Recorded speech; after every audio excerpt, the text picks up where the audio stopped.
Mga kasayan, rim air compressor. Ganito gawin nyo kasayan pagka yung air compressor nyo ay hindi siya nagkakarga. Siya kasayan, pansinin nyo ha.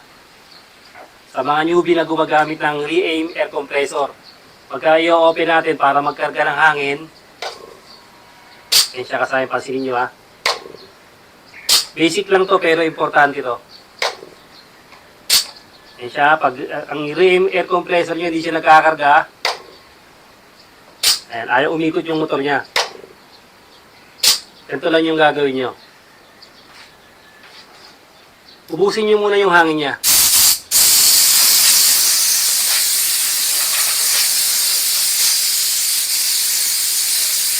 Mga basic tips lang tayo kasaya na sa re-aim air compressor. Basic lang para yung mga newbie na gumagamit ng re-aim merong kagad idea.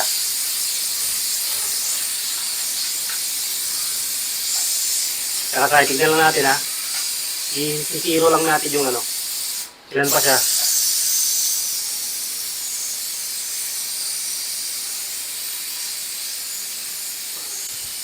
Sa 10 na lang siya.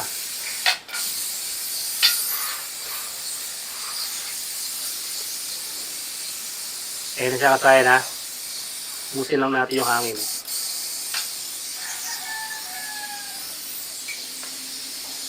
Yan. Pag naubos na natin yung hangin, saka na natin i-open siya. Yung on niya paangat, yung off niya pababa. Pataas lang. Yan siya kasayan.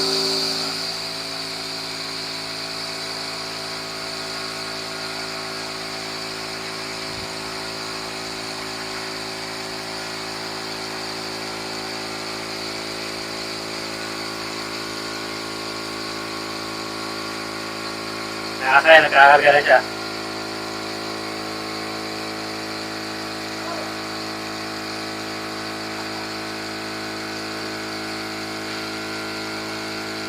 Basta hindi siya magkakakasayan, paubusin nyo lang yung hangin niya. Para magkarga na hangin yung re-aim air compressor. Ito yung mga nag-i-discover natin kasi 5 buwan pa lang sa atin to eh. Mula nang in-unboxing natin to, 5 buwan pa lang. Kaya kinakabisado pa lang natin yung re-aim air compressor.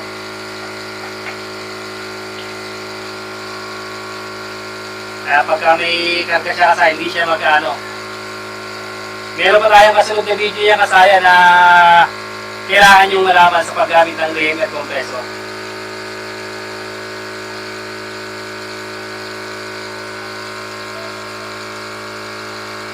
Kaya pagka nagpipintura kayo, iba, nagpipintura kayo yan. Tutok ko sa pininturahan natin. Iba, pipintura kayo yan, yung mga pininturahan natin. Kaya siya kasaya, nagpipintura kayo, tapos mapupuno na yung inyong pinipinturahan, napuno na siya, off lang siya. Off nyo lang siya.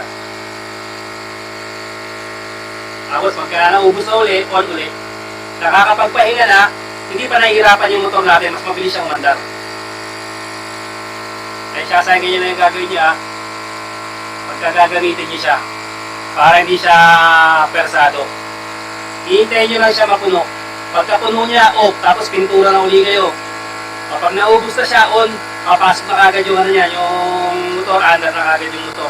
Kasi kung ganyan ang gagawin nyo, nasa kalahati o bawas, yun, nag-automatic na siya kasaya na kaya tumlog na. Kung kalahati o bawas na siya, mag-spray kasi nag-o-auto naman niya pagka ginagamit natin. Nag-o-auto naman yung ating air compressor. Pero ang gagawin niya, pag napuno na siya, i-ano nyo na siya dito.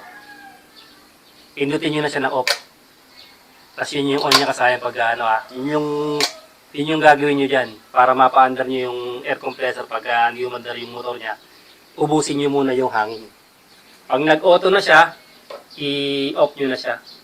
Pag on nyo na siyang gano'n, tapos bubuhayin nyo, magkakarga na kayo, hindi na siya mabubuhay kasi meron siyang kargang hangin, kaya kailangan nyo siyang ubusin.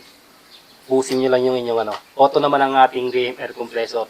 Pag hindi umandar, ang gawin nyo lang, ubusin nyo lang yung hangin para mapagana nyo na. Kaya pag napuno na yung naubos nyo na, under na ulit siya.